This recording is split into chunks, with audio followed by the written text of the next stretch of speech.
that? We're gonna walk over. You gonna drive over? No. Okay.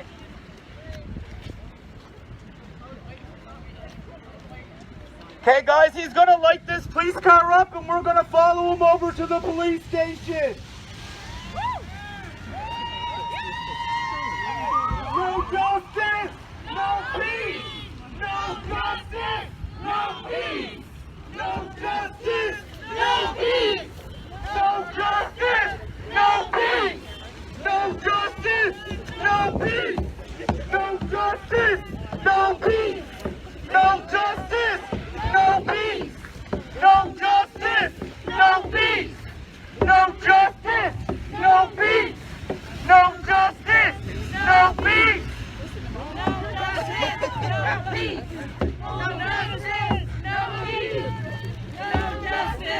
no peace. No justice, no peace! No justice, no peace! Black Lives Matter! Black Lives Matter!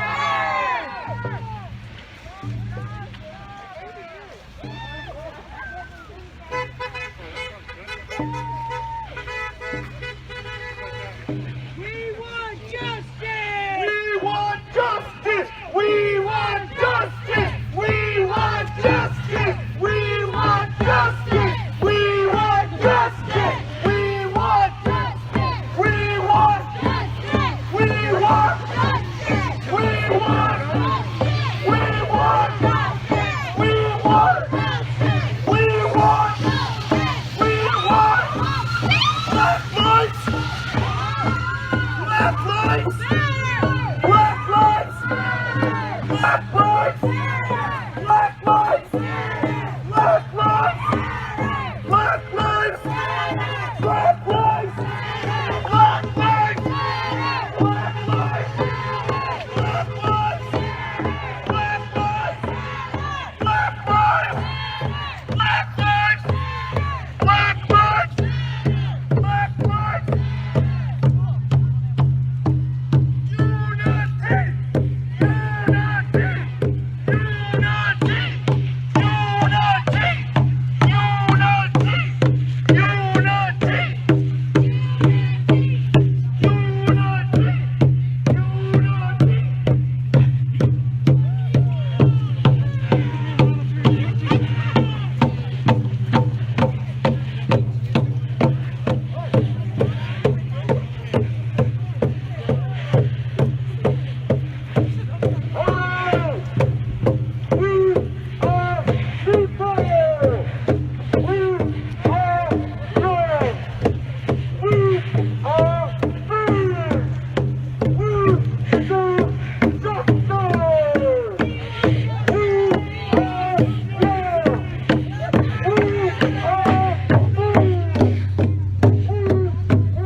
Hey, how you doing, Tara?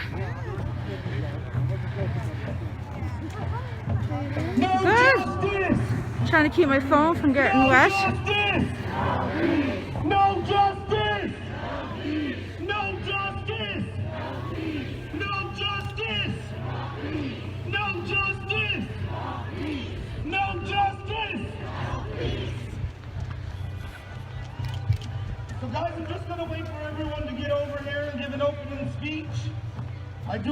thank each and every one of you for your support. It's overwhelming.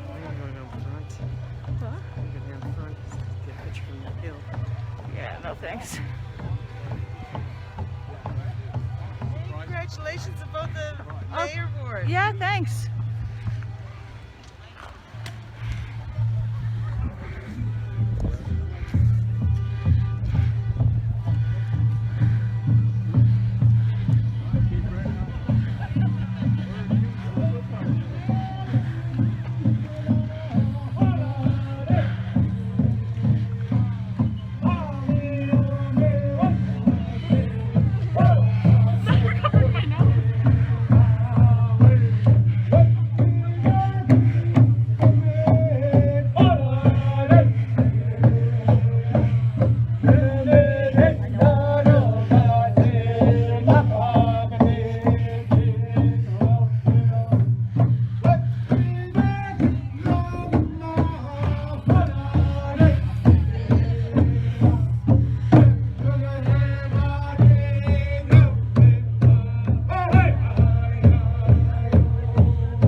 No justice! No peace! No justice! No peace! No justice! No peace! No justice! No peace! No justice! No peace! No justice! No peace! No justice! No peace!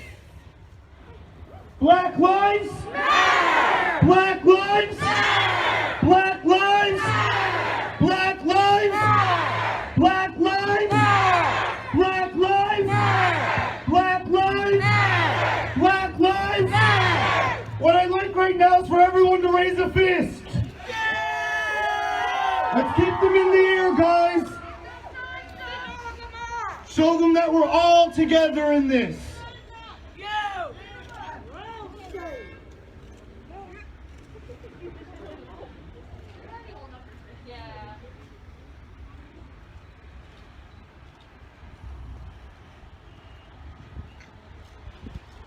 Thank you, guys.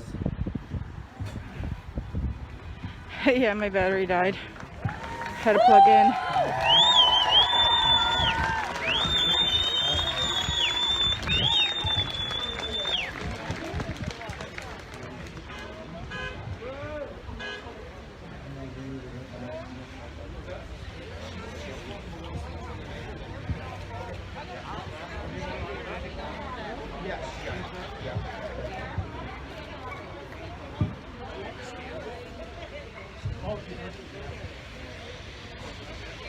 Okay.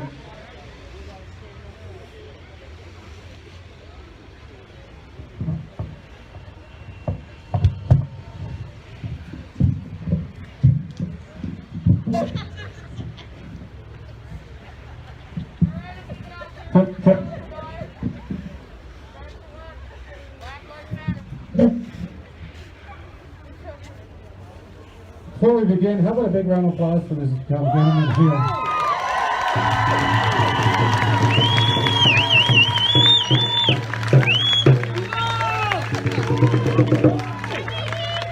Bring us together, sharing these stories. Wow, truly amazing. First, I'd like to introduce myself. My name is Jeff Ward from number 2. If you don't know me, welcome to Canada. Welcome to Cape Breton. How's you going? We got local. Who's your father, boy? I would like to begin by acknowledgement that we are in Unama'ki, one of the 7 districts of Mi'kma'ki, the ancestral and unceded territory of the Mi'kmaq people.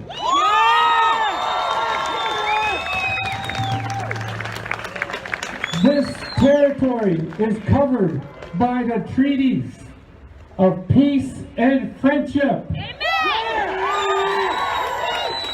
The Peace and Friendship Treaty, which the Mi'kmaq and Wolastoq people first signed with the British Crown in 1725. The treaties did not deal with surrender of lands and resources, but in fact recognized Mi'kmaq and Wolastoq title and established the rules and what was to be going on an ongoing relationship between nations. This building sits on the territory of the Mi'kma'ki people. The land you're standing on right now is of the Mi'kmaq people. We are all treaty people. All treaty people. I want to start off with a prayer. And we had Reverend Phyllis, who could not make it here today, a dear friend of mine. And we pray a lot together. We do a lot of other events together. She's kind of feeling under the weather, and we didn't want to bring her out in the rain. We want to keep her safe because we love her. So I want to start off with this prayer. And it goes like this. Gemi deda menech tanil nukti. Nigamash do apmamidane. Gemi deda menech tanvegabek solti. Nigamash do apudno mawi nanech. Apudno mawi nanech tan kisuk. Yali yasik ola sit hamu. And what that means is, and let me translate this, because this prayer is also a song. And this song, I'd like to give an acknowledgement to my uncle, George Paul, who fasted for this song. And when he fasted for this song, he asked the question. And the Creator gave him the answer. And the answer was this: let us respect our humanness. My people, let us gather. Let us greatly respect our roots. My people, let us help one another. Let us help one another according to the Creator's intentions for placing us here on Mother Earth. Imsit Nomama, all my relations, Tahoe.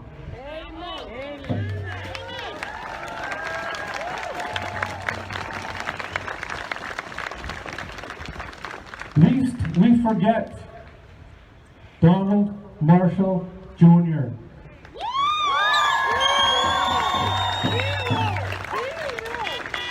On the 4th, or June 4th in 1971, at the age of 17, Donald Marshall Jr. was arrested and charged with murder of Sandy Seal, a black Canadian, also 17.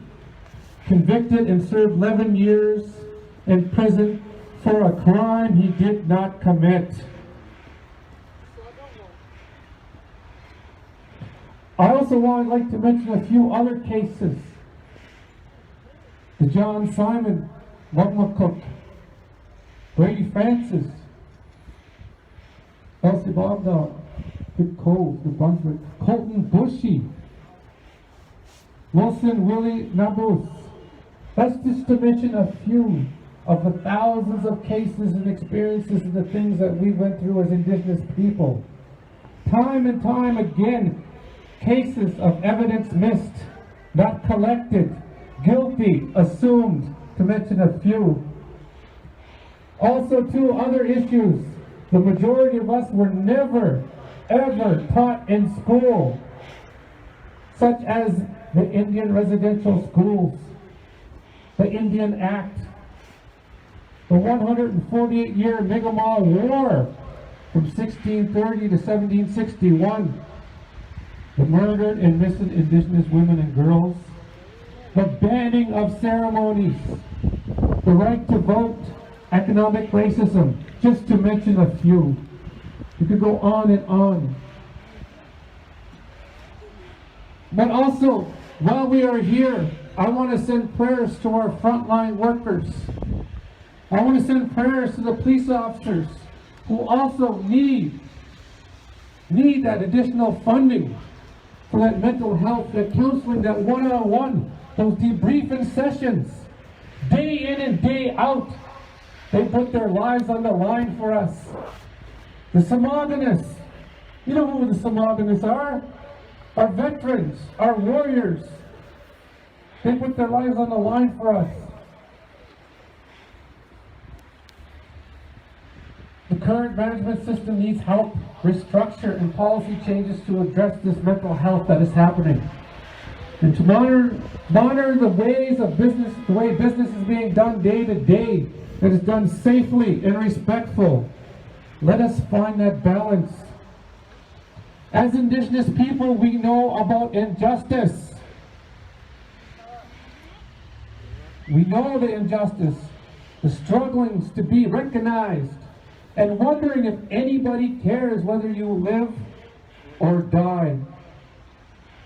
Our sympathies are with the victims and the surviving family members of George Floyd and the many others who are mistreated and murdered. And we support those who have been and continue to protest for the dignity of the Black people. Thank you. It's a true honor. We have more speakers, so please don't leave.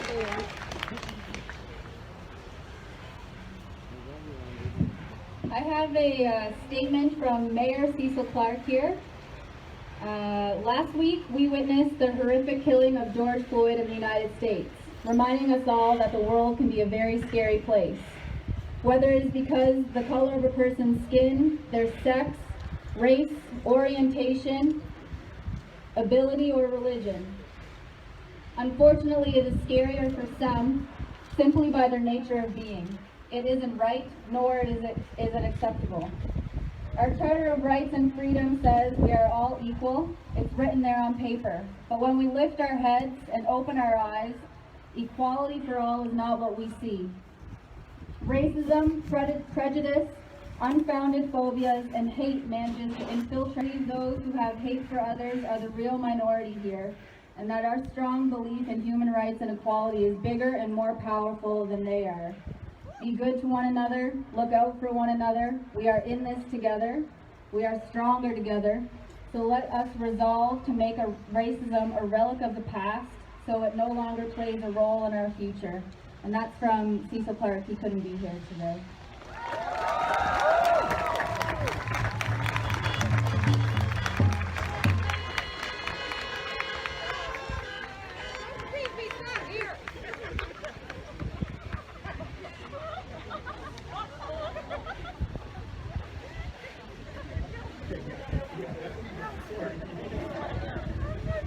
Hello everyone. I'll start with my introduction. My name is Amrinder Singh. I'm the president for the Cape Breton University Students Union. First, I would like to thank Darren for inviting me here to speak on this topic. I also want to congratulate him for taking such a great initiative. Thank you, Darren.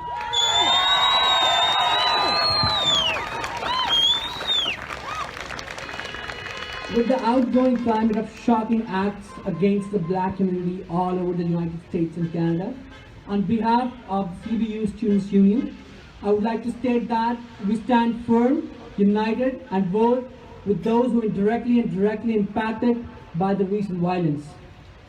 We stand in solidarity with the families and friends of George Floyd and many more who have been violently murdered by the police.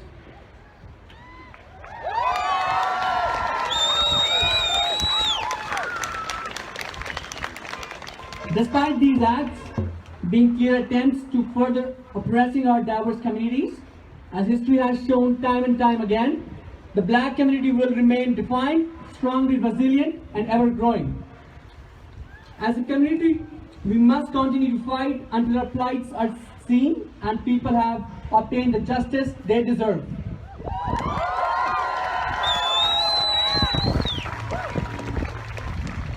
At this time, I ask you to act by using your voices and platforms to raise awareness and consciousness on the system put in place that do not act for us all.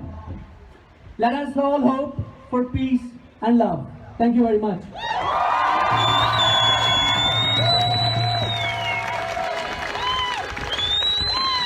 Thank you.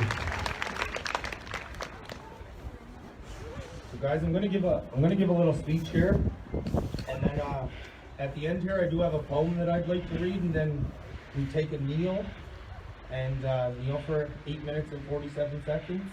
I mean, if you can't kneel that long, please don't try to. I don't want anybody injured, anybody to get hurt. The ground is wet. Please be careful when you do decide to do this. That's all I ask. So what I'd like to say is thank you to all the speakers who participated today in this march and everyone who came out this evening and remained very peaceful, while wearing PPE and maintaining social distancing. See what we can do when we all come together? I'd also like to thank the different communities that are here today, and the Cape Breton Regional Police, and the media for supporting this cause, because we're all in this together. It's mentally draining and overwhelming seeing people of color killed senselessly day by day, year by year, generation after generation. My only fear is, will I be next?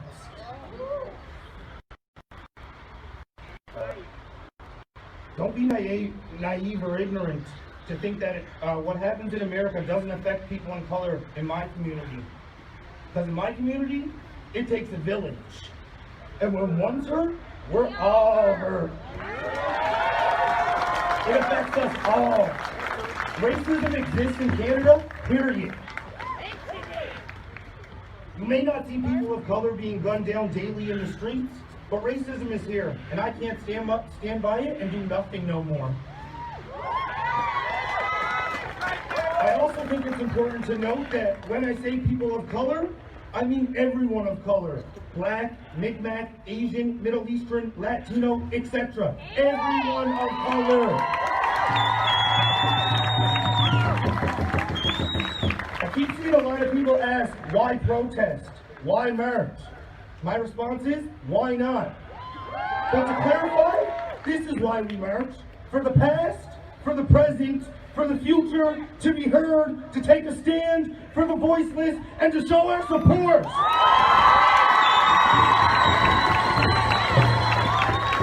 I'd like to thank each and every one of you, and I'm going to now pass this mic on to Ashley Linden.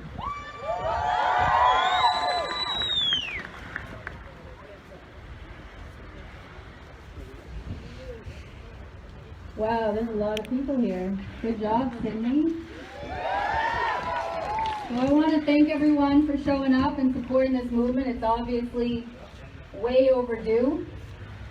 I hear a lot of folks arguing that all lives matter. Racism is not as bad here in Canada as it is in the States. White privilege is a myth, and we all have it hard. Let me throw some stats at you. The Black community makes up 3.4% of Canada's population and 9% of police fatalities. Let that sink in. The Indigenous community makes up 4.8% of Canada's population and 15% of police fatalities. Let that sink in. Black people in Halifax, I know you all go to Halifax for Costco, are 6 times more likely to be carded by police. Let that sink in. Black people in Toronto are 20 times more likely to be shot dead by police. Let that sink in. Ooh, yeah. So if you don't think that white privilege exists, congratulations. You're directly benefiting from it. White privilege does not mean that you've had an easy life. It means that you have had a harder life due to the color of your skin. Black, brown, and indigenous people are tired. And of course they are. They've been dealing with this for hundreds of years, long before the convenience of social media, the ability to like, comment, and share. If us white people continue to be silent, history is going to repeat itself. We cannot be complacent.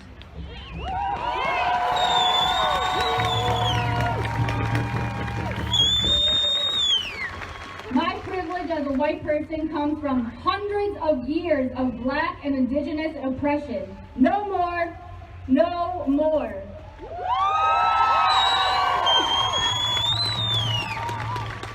White people, do not let today be in vain. When you leave here today, use your privilege. Speak up further than your social media platforms. Educate yourself. Check your family. Check your friends. Teach them. We have to do better. Have those uncomfortable conversations. Be awkward. You're human. You're gonna mess up. That's just inevitable. What I'm learning is that it is not enough to be passively non-racist. I have to be relentlessly anti-racist every day.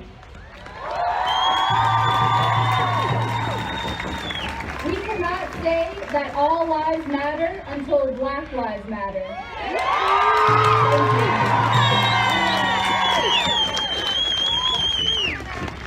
Now we have to go home.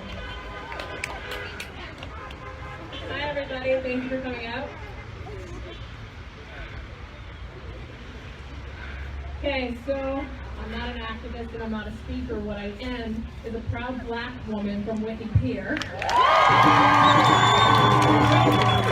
Black children in a world full of racism, so let me tell you.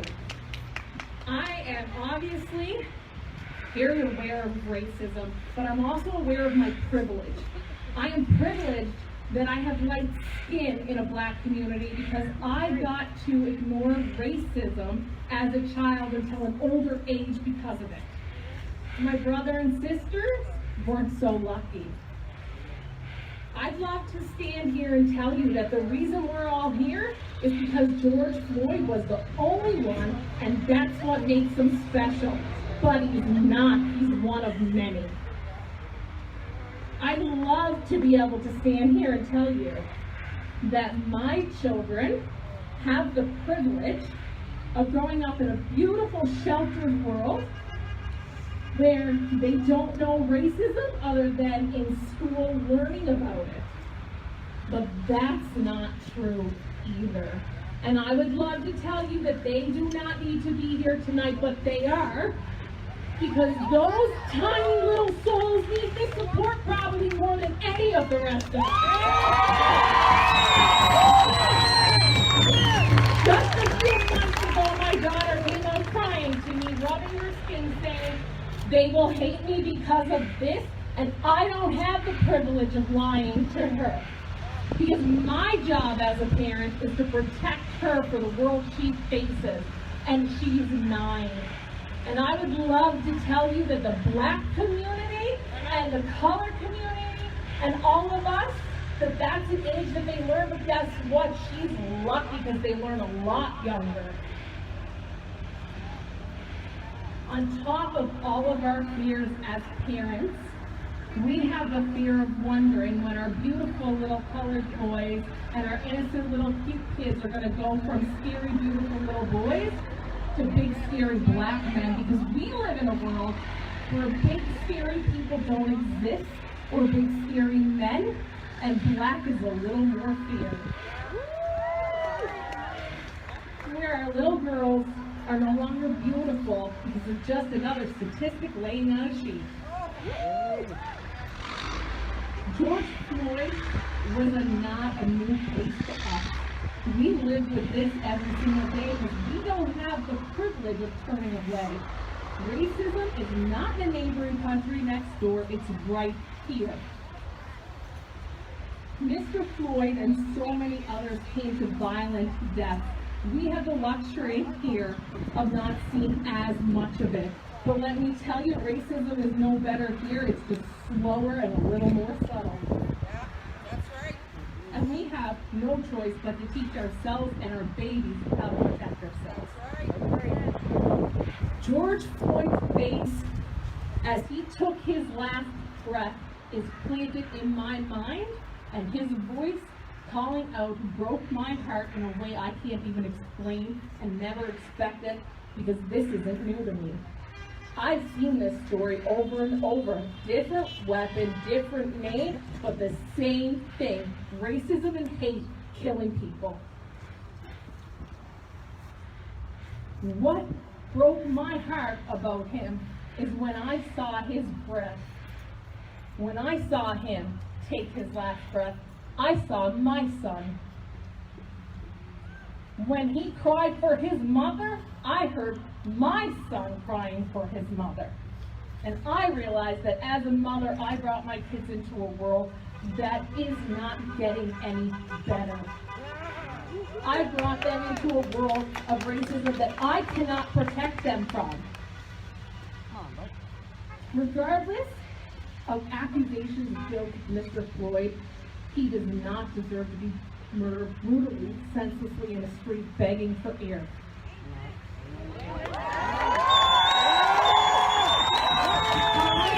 I do not want to have to teach my children that because of the color of their skin, that the law will not protect them in the same way and justice will not be the same for them. And I don't want to have to teach them that at a certain age it's safer to run from the police than to them.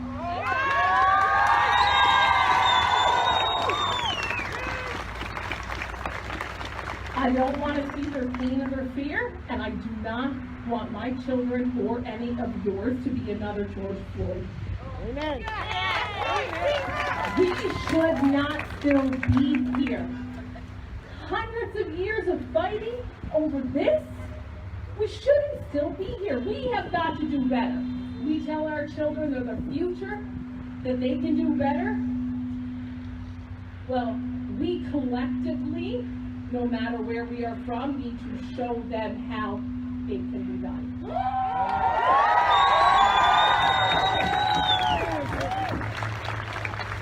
Pain can do two things. It can stop you in your track, or it can propel you forward, and we need to stop propelling forward with hate. We need love. We need to keep the lines of communication open with our law enforcement, our government officials, and anyone else who is willing to help us do that. We need more officers like the gentleman here today, standing with us, for us, and saying what they saw wasn't okay,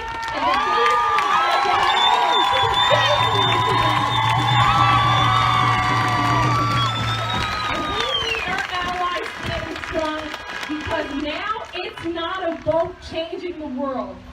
We need you standing strong, because right now we need to know that when we are vulnerable, in fear and panic of our lives, we need to know who to run to. Yes.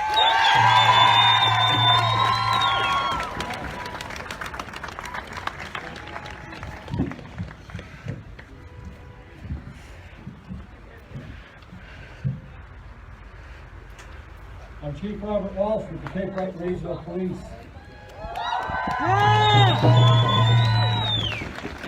I needed to be here tonight to be with you in this moment.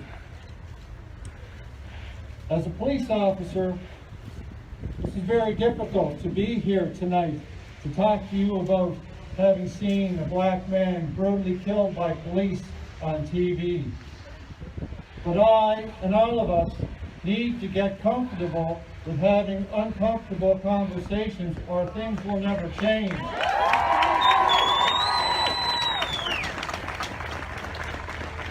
I want you to know that I see you. I see your grief, I see your frustration, and I see your anger over social injustice. and I share my voice against anti-black racism. As a leader in our community and as a police leader, I have an obligation to speak up against social injustice. As police, we take an oath to serve and protect and to uphold the law. We are not above the law. Those officers in Minneapolis neglected their oath. Their actions were unacceptable and they need to be held accountable.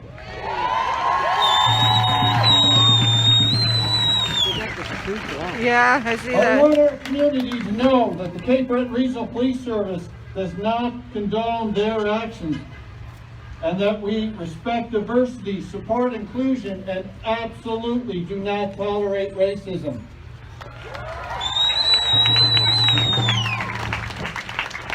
It's an honor to be a police officer and serve our community, but to whom much is given, much is expected. We are in positions of great authority and trust, and so every day we have to earn the trust of the community that we serve.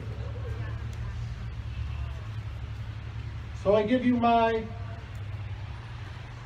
commitment that I will do everything that I can to ensure that your police service continues to have well-trained police officers and that they will be held to the highest professional standards so that we do not lose your trust. This is why I'm here tonight. I'm here tonight to be present in this moment with you, to speak out against racism, and to take a knee with you to remember George Floyd. Black Lives Matter.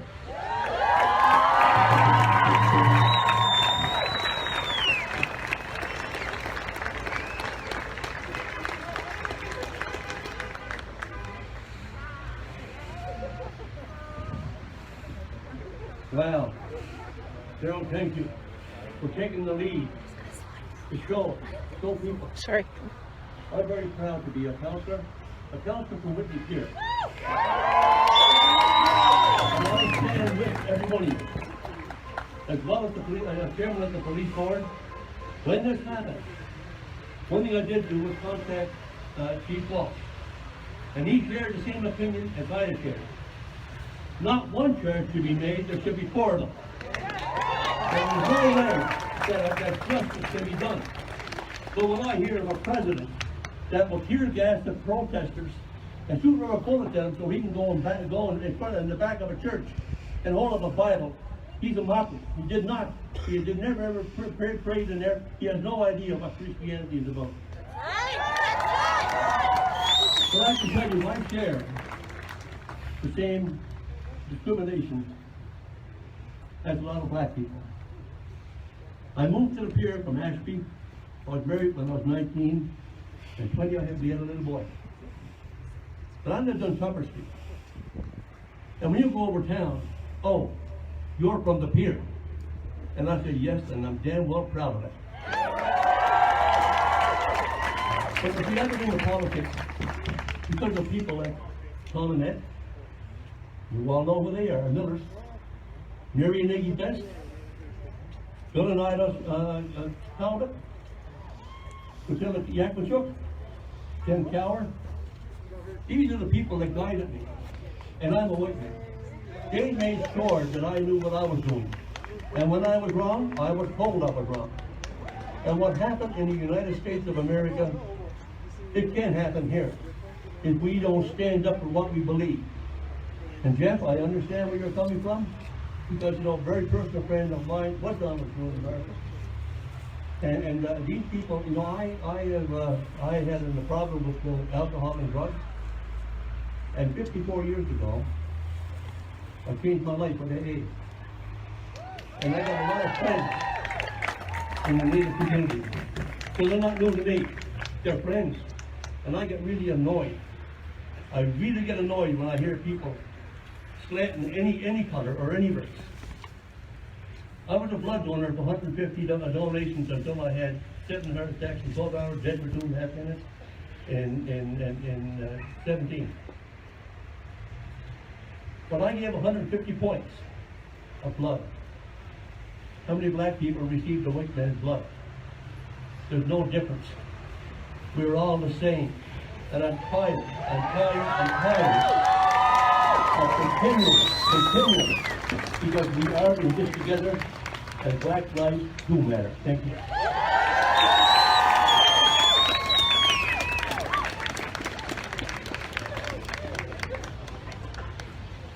Hey, Manolo. My name is Greg Marshall, one of the counselors for Member 2. And on behalf of Member 2, Chief and Council and Community Member 2, we stand with our black brothers and black sisters here in Sydney and throughout the world. You know, we're always here as one. We are the two-legged people. The jacket that I wore today represents all the colors of humans.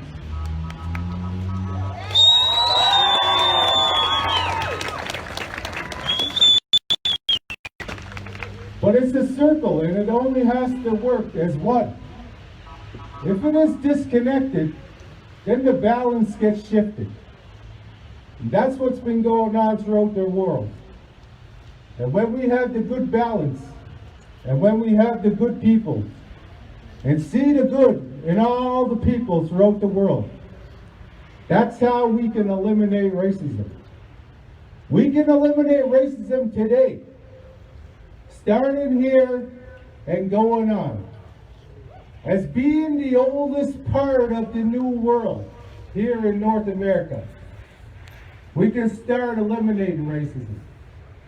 It's not hard. We have to look at the good in people. Doesn't matter of the color of our skin, on who we pray to, on who we are. We are all different, and we have to celebrate that.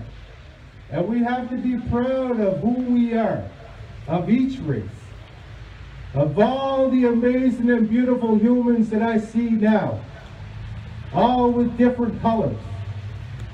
We are all here as one to eliminate that.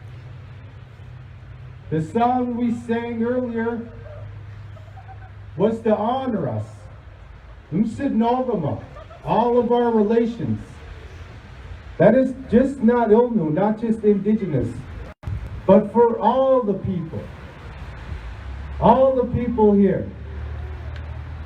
You know, on a personal note, I used to live in America.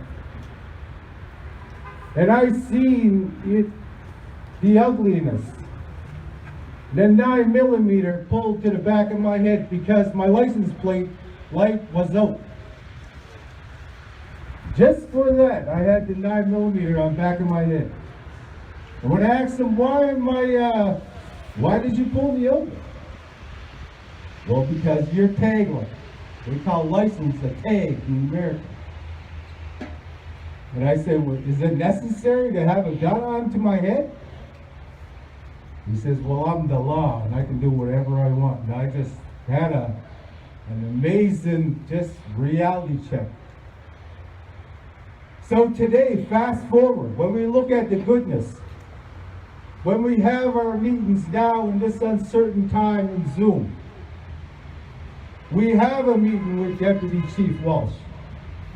And I commend that on how beautiful and sacred that is, on how amazing we can fast forward by having that open connection, that open relationship.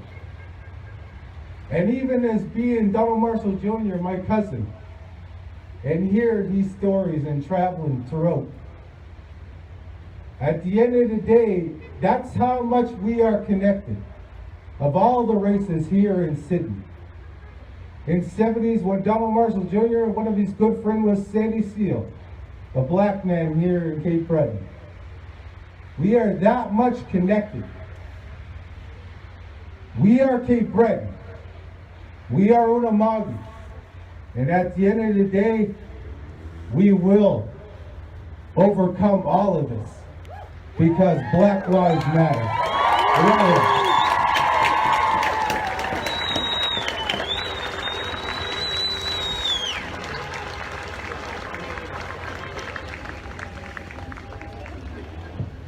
Okay guys, I'm gonna read a poem here now, and then after I read this poem, we're gonna take a kneel. So I'm gonna let you guys know that Robin, my good friend Robin Martelli, wrote this poem when she was in grade 7. Now she did make a little alteration to make it more relevant to today. So this is the wrong piece of paper. Sorry guys. But yeah, so I'm gonna read this now. So, who am I? A black man who no one sees? I'm a black man, just trying to be free. Free from discrimination, incarceration, and poverty. Free, just let me be free. Free from stereotypes and mental slavery. Free, will I ever be free? Am I supposed to be ashamed? Will I get blamed just because I'm a black man? Quick to label me a thug because of the color of my skin. But did I ever really have a chance to live? Bang! Another brother shot down. A lifeless body on the ground. Bloodshed is part of our roots. A flashback to Billie Holiday singing Strange Fruit.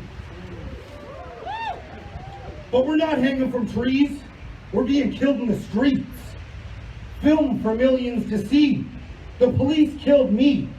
My last words were, I can't breathe. Don't let our deaths be in vain. Black Lives Matter.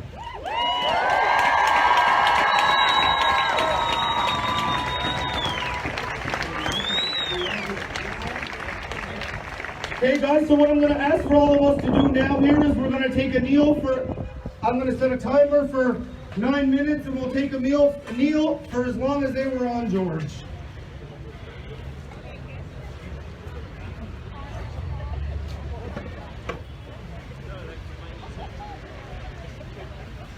And if you have bad knees, don't get down on them.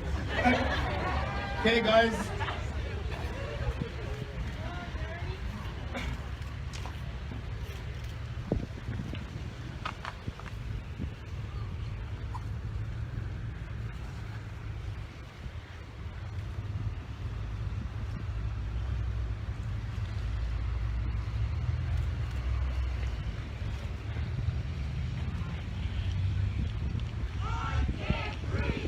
I can't breathe! I can't